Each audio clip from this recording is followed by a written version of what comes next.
بسم اللہ الرحمن الرحیم اللہ کے نام سے شروع جو نہایت مہربان ہمیشہ رحم فرمانے والا ہے۔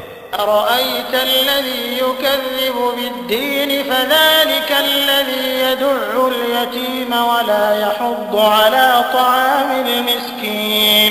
کیا آپ نے اس شخص کو دیکھا جو دین کو جھٹلاتا ہے؟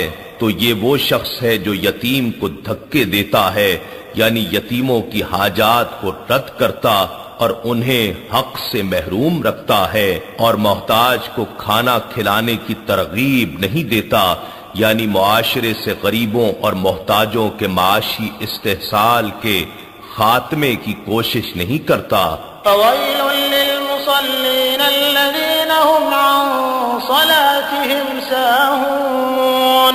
بس افسوس اور خرابی ہے ان نمازیوں کے لیے جو اپنی نماز کی روح سے بے خبر ہیں، یعنی انہیں محض حقوق اللہ یاد ہیں، حقوق العباد بھلا بیٹھے ہیں۔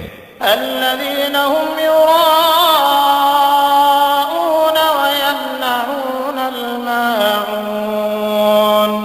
وہ لوگ عبادت میں دکھلاوا کرتے ہیں کیونکہ وہ خالق کی رسمی بندگی بجا لاتے ہیں اور پسی ہوئی مخلوق سے بے پرواہی برت رہے ہیں، اور وہ برتنے کی معمولی سی چیز بھی مانگے نہیں دیتے۔